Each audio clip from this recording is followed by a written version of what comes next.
Okay, blue-white breakdown, Penn State edition, PennLive, Bob Flounders, joined by Greg Pickel. And Greg, I sound like a broken record, but every week of the offseason brings with it more intrigue. It's happened the last couple of years with Penn State. Normally at this time of the year, they're coming off good seasons, and coaches are leaving probably for better jobs or more intriguing openings. But that is not the case this year. So let's get to it, Greg. Hope you're having a good January. But on a scale of 1 to 10, when you heard the news last Friday, we're taping this on a Wednesday, that Kirk Ciarrocca was not going to be back after 1 year, and James was instead going to hire Texas OC Mike Yurcich to become the new play caller. What was kind of going through your mind, and did you think it was a little bit of a short hook? I did, Bob, and I think that, on a scale of 1 to 10, it was a 10. There's no question. Yeah. I mean, when I saw the tweet pop up that Penn State had announced a coaching staff change, while I was waiting for it to load, I'm thinking, and we had talked about this on past white breakdowns, it could be a defensive staff or Tyler Bowen's a guy who, again, we talked about is one day going to be in line for a promotion to be an offensive coordinator. So the last thing I ever expected to see upon loading that up was Mike Yurcich in and Kirk Ciarrocca out. And, Tom Herman and that staff down at Texas were let go on Jan 2 or 3, I believe. It was very early to start the new year. This was, not very long after that. And, the fact that no one had any idea that this was happening, that no one broke the news before Penn State announced it, kind of tells you all you need to know as far as I'm concerned. And that's James Franklin, I think, probably has wanted to coach with Mike Yurcich in the past. They've never been able to make it work. But with Herman out of a job, Mike Yurcich was going to be out of a job at Texas because Steve Sarkisian is either going to call his own plays or bring his own guy in. So, it was kind of a fitting match. And, the one that's obviously left out in the cold is Kirk Ciarrocca, who never really had a chance, I don't think, to put his offense, or at least his full offense, in at Penn State. Obviously conducted a lot of his installation over Zoom and then had to deal with a season that, quickly saw the team's 2 top running backs go down. So I have no doubt that if he wants to land on his feet somewhere, which I don't think he's quite at the retirement part of his career yet, but I don't know if he's, I don't know how long he was going to be coaching anyway. So we'll see what he decides to do, but I don't think he'll have any problem finding a place to work. So I don't really think it's an indictment of him so much as it was that I think James Franklin knows that they have a really good class of 2022. I think it's probably pretty clear now that this is the guy he wanted to lead his offense. And Kirk Ciarrocca, unfortunately, was just collateral damage of that being an opportunity that presented itself to James Franklin now after just 1 season with Kirk. Okay, so that is certainly a good theory. But, Greg, we could also talk about, the 0-5 start in which they at home, I thought pretty thoroughly outplayed by Ohio State and Maryland and Iowa. You lose at Nebraska. Nebraska certainly wasn't a good team. It all probably snowballed from that tough loss to Indiana. But you're 0-5, and what we don't see, even though they're meetings, is kind of how Kirk and the rest of the staff interact together. But I want to bring up 2 points and get your thoughts on them for James, maybe making a case. He's acted quickly in the past. I don't know that he's ever acted more quickly than he did with this move, because this was viewed as a home run hire. I'll never forget, we were on the plane landing in Dallas for the Cotton Bowl when the news broke that he was coming from Minnesota, Kirk was, to Penn State, and we thought, oh boy, they're really setting themselves up to have a prolific offense. So 2 things to get to with Kirk, and maybe the quick hook. One of the worst, I would say, one of the more ineffective red zone offenses I can remember seeing at Penn State, given the skill of the offensive line. And there were some, they did have some talent on offense. They didn't have Noah Cain, and they didn't have, obviously, Journey Brown, and they didn't have Pat Fryermuth for half a year, but there were still some talented players. 19 touchdowns and 37 possessions. And, the red zone offense really killed them at Nebraska when they had a chance to kind of come back and win that game. It surfaced itself a couple of times. Do you think James took note of that, or do you think that it's really more about what you said? Hey, I got a chance to finally coach with Mike, and I'm going to take my shot right now.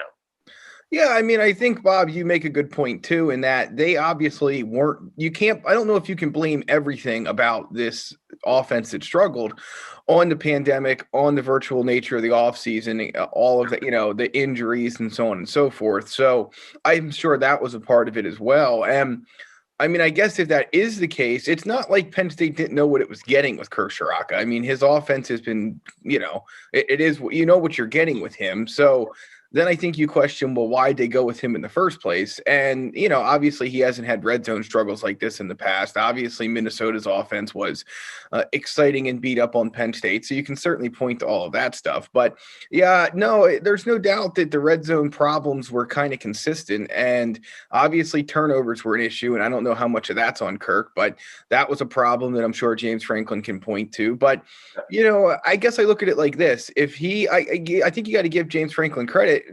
Either theory, whichever it is, or if it's some third one that we're not thinking of, I think it was pretty obvious that he saw a way to improve this program immediately and went out and did it. And, it's not, I guess, a great surprise, again, considering all the issues that you pointed out. I mean, certainly at the moment it was, but when you look back on it, you can kind of see some of the thought process. I also, again, can't help but think that some of this might be tied to the class of 2022. And again, they're loaded up on offense in that cycle. And if you didn't think Kirk was going to be the guy, right, if you had doubts about him being the guy going into 2022, then this is the right time to make this change and get your guy in here now. So, that could be a part of it as well. But very surprising, obviously. Didn't see this one coming.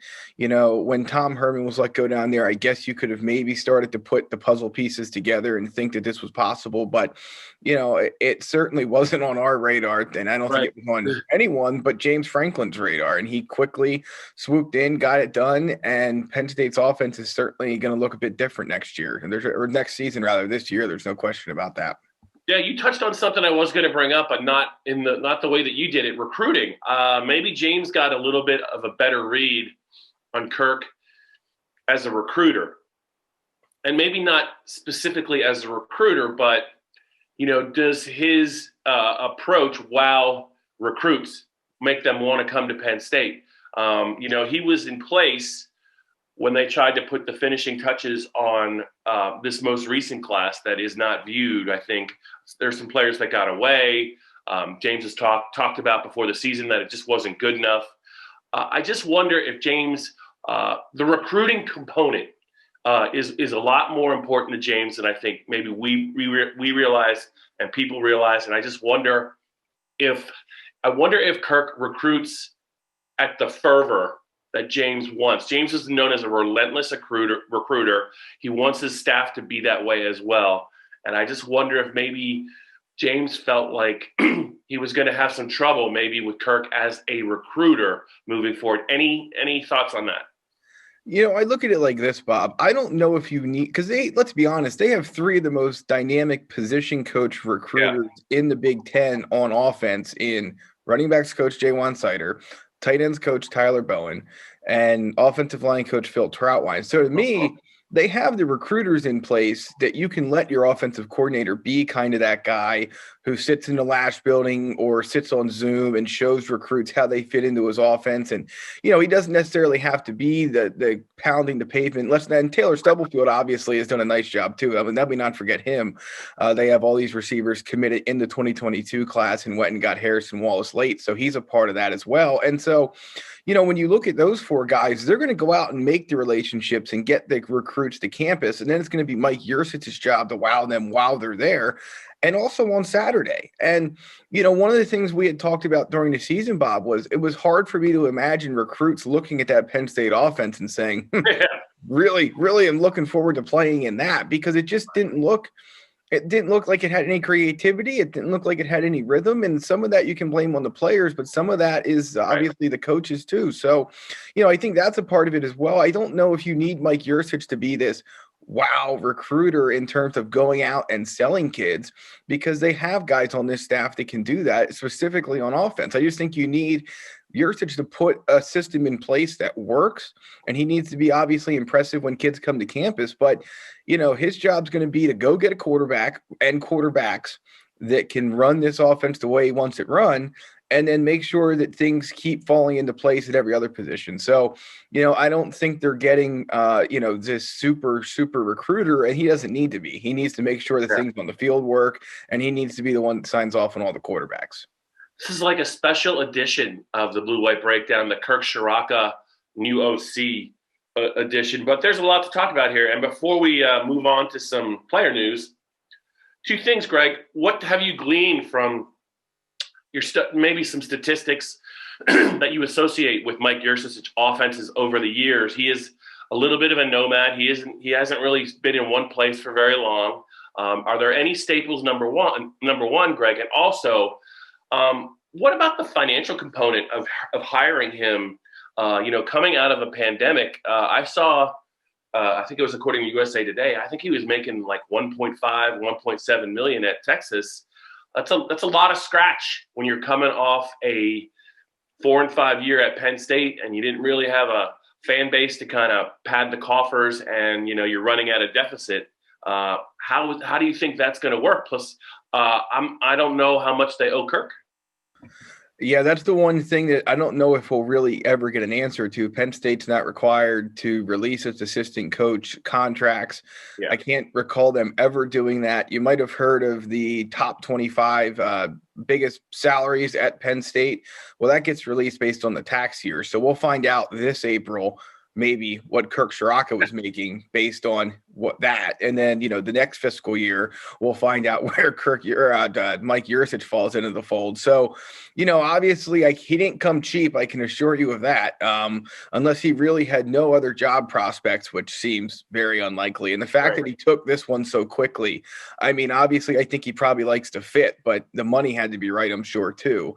So there's that angle of it. You're right. We don't know what exactly, if anything, Penn State owes Kirk. You would imagine it's something, but we don't know for sure. So that's a fascinating part of this that I don't know if we'll ever be able to really uncover, or at least won't be able to for some time.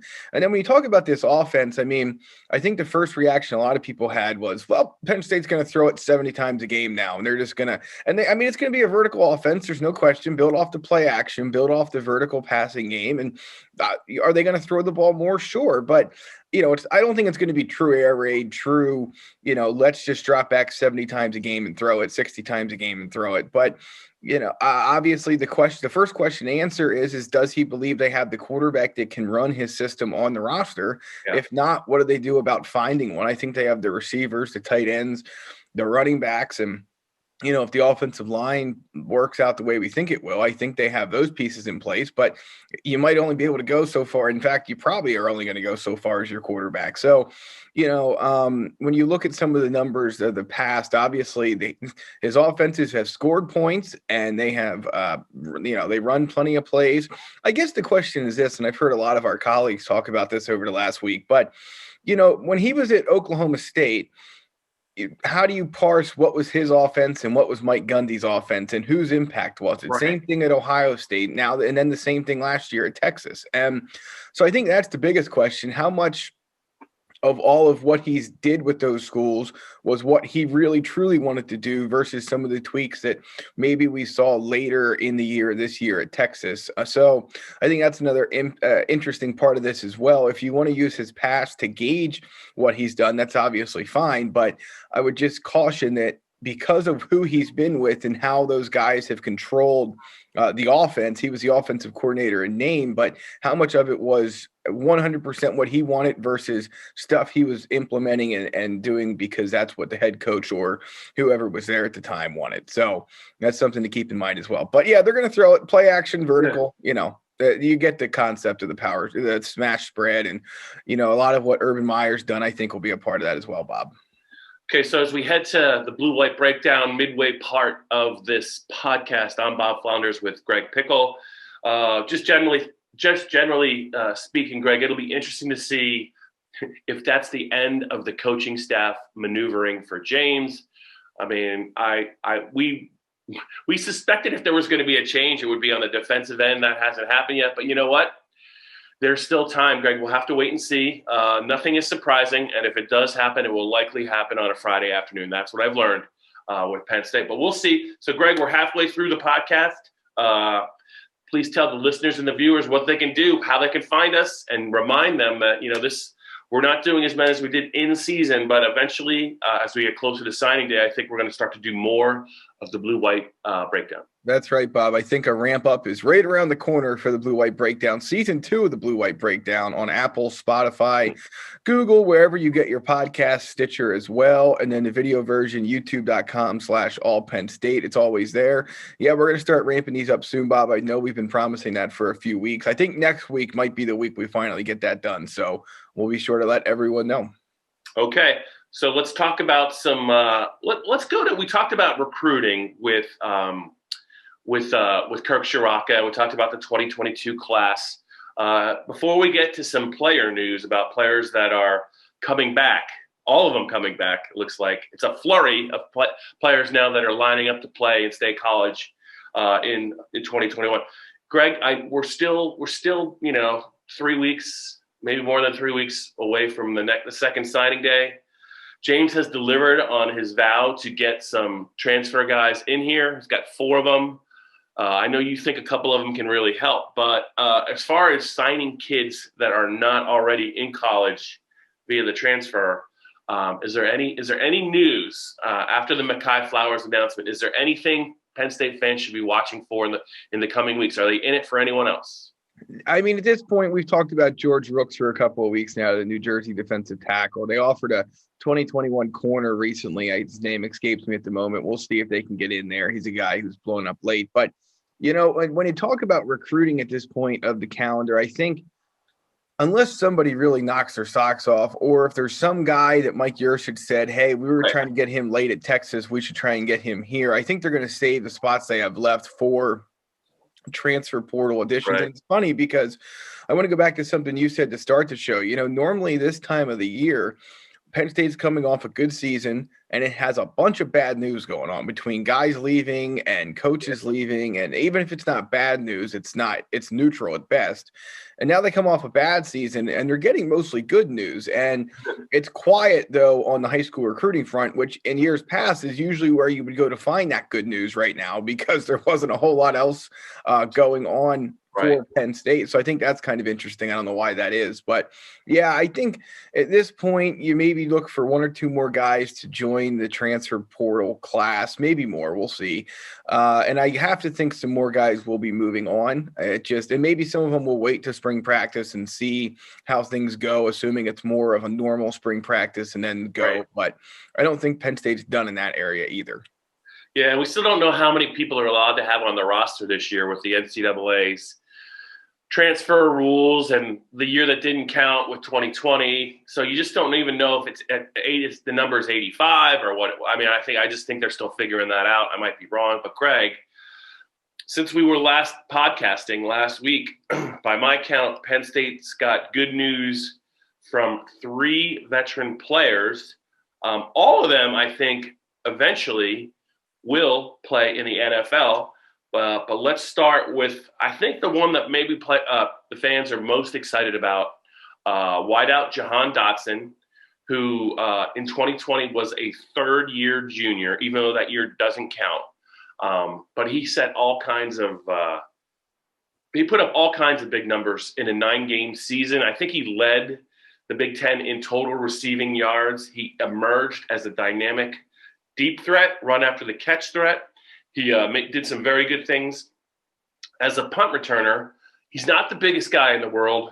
I was not sure that he was coming back, only because I don't know how you better that. But he's coming back for what will be his 4th year at Penn State. And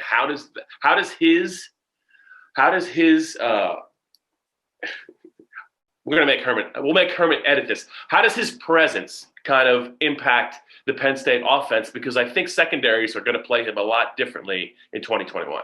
Yeah, I mean, I think he was the guy when we talked previously, we thought he would likely move on just because what was there left for him to prove? What was there left for him to do in terms of getting better, getting bigger, getting stronger? And of course, you can always do those things in little increments, but I don't know how much that Yeah, kind of growth there is. But you know what? yeah, He had a terrific season, and this is a loaded year for receivers in the NFL draft. Of right. course, you can say that almost every year, it feels like. So, obviously Penn State is thrilled that he's coming back, both for the return aspect of things and as a receiver. I'm guessing that he got some advice. I haven't dug deeply enough into it yet, but I just wonder if maybe next year's receiver class isn't a little bit less daunting, if you will, as this year's one was. But I still think he would have went in a pretty darn good spot, even with that being said, just because of what he showed this season. But yeah, for Penn State, you talk about getting a veteran back on that offensive side of the ball. Now he gets to play in this vertical offense and really, showcase more of what he showcased all season. And only earned Big Ten all Big Ten third team honors. So, obviously he has plenty to prove in that department as well. But yeah, good news for Penn State. A little bit unexpected. I don't know if it's quite the same story with Rasheed Walker. He was next on my list. Rasheed announced he was coming back, left tackle for Penn State 2 years in a row as a starter. Very talented kid, and he would have been in his fourth year as well. He would have been a red shirt. He's going to be a red shirt, if there was such a thing as a red shirt. Fourth-year player in the fall, and it'll be his third year as a starter. Was already getting some draft buzz, and I think that the buzz is very real, and I think it will only improve. But Greg, with Rasheed Walker back on the left side, Caden Wallace back at right tackle, Mike Miranda, a guy who could play center or guard back, and the emergence of Juice Scruggs as probably their top interior reserve, I think they have the makings of a pretty good offensive line. Again, I think they'll have to identify a fifth starter. One guy we thought we'd be talking about, and it's not all been good news, is CJ Thorpe's out. So had he stayed, I think he would have been in the running. But I think Penn State knows the identity now with Rasheed Walker back of 4/5 of their offensive line. Yeah, that's right, Bob. And I think that they really like some of the other younger guys they have there that maybe we haven't heard as much about or seen. And with CJ Thorpe, I just think that he felt like maybe defensive tackle was a better position for his game. I don't know if Penn State disagrees with that. So I don't know. Something just tells me that worked out fine for both sides. And then, yeah, when you talk about Walker coming back, obviously I think another year of seasoning. If he plays even a little bit better than he did the last two seasons, and I thought, of course, last year he was better than his first year as a starter in 2019. I don't think it's out of the question he can work himself into the first round conversation. I really don't. And second round at worst. So, he has all the tools. He has all the right measurables and everything like that. So to come back for another year and try and get into that conversation and cement himself in that conversation, I think makes a lot of sense. So yeah, not done there. And I just wonder how many people have now stopped listening, Bob, after we started another January podcast and or video by talking about how good the offensive line could be, because it feels like we've been down this road before. Yeah, I don't know. I swear a lot of these guys are going to play. Mennett's going to play. I think Miranda's going to play in the NFL. I think both tackles can play. Interested to see what Juice Scruggs can do. I thought they really kind of looked to him later in the year. They must like the progress he's making. Greg, on this edition of the Blue White Breakdown, we're almost done, but we've got to close with a defensive returnee, Jaquan Brisker, who drew a lot of praise from Pro Football Focus. JUCO, spent 2 years at Penn State, could have went into the draft, had a Senior Bowl invite, put out a tweet. I think he said he had talked a little bit with his dad and said, unfinished business, I'm paraphrasing, but he is now coming back to the defense. You pair him with another veteran, Tariq Castro Fields, in the secondary. Some of those young corners, they may need to get another safety involved for them to feel really good about the secondary. But, I mean, it sure looks like Jaquan Brisker is now the leader of that safety group. I have not heard anything at all about Lamont Wade. Maybe you have, but I think Jaquan Brisker at the end of the year was clearly their top safety. Yeah, I'm glad you did it this week, Bob, because the last 2 weeks I have made some kind of comment about, we haven't heard this or we haven't heard that. And then as soon as we send the episode off to Joe Herman or Mark Pines, news comes out. So we'll see if you elicit something from the Lamont Wade camp this week. He, of course, is accepted a Shrine Bowl, I think, invite, and that game's not being held, but they're doing some virtual stuff. So we'll see. As you've noted, Brisker had a Senior Bowl invitation that declines that to come back for another year. And, I thought he played some of his best football down the stretch for Penn State. And is a guy who, with another year, I think he certainly can improve where he stands in the NFL draft world. But I know there were a lot of people too who thought that he was kind of on track to maybe go higher than people thought he could, just based on some of the things he was able to do for Penn State this year as a starter. So you got to have him back as key. And that second safety starter will obviously be a big decision for Brent Pry, Tim Banks, and Terry Smith as well. We'll see if they slide somebody back or what they decide to do there as they get John Dixon in at corner, of course, from the transfer market, which could shake things up. So plenty of options, but it's interesting. At this time, maybe a month ago, you would have questioned how many returning starters Penn State has. And I think certainly they have more than what many expected they would. Yeah, and so with reinforcements now coming back in the secondary, safety, and at corner, Rasheed Walker back for the offensive line, Jahad Dotson back with the wideouts. They were already pretty deep, I think, at running back. It remains to be seen what Mike Yurcich can do with the quarterbacks, but they have some bodies there as well. It sure looks like, the number one emphasis is going to be getting the defensive line ready to go, developing some depth, because they lost 3 defensive ends. They lost Antonio Shelton inside. So it sure looks like to me the number one thing on James Franklin's list, and maybe Brent Pry's list, is they got to they certainly have some talented players, Greg, but the defensive line, I think, is going to be a priority, getting those guys fast-tracked in their development, because it looks like they have a nice assortment of athletes at just about every other position.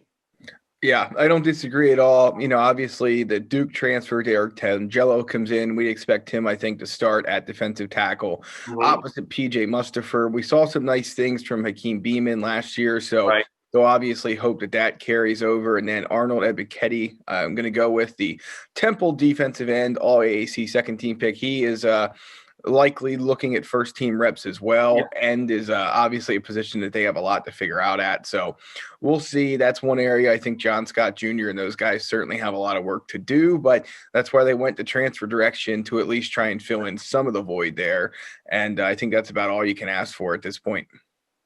All right, the middle of January is upon us, Greg, here in central Pennsylvania. It's been another whiz-bang edition of the Penn State Breakdown. I'm Bob Flounders. He is Greg Pickel.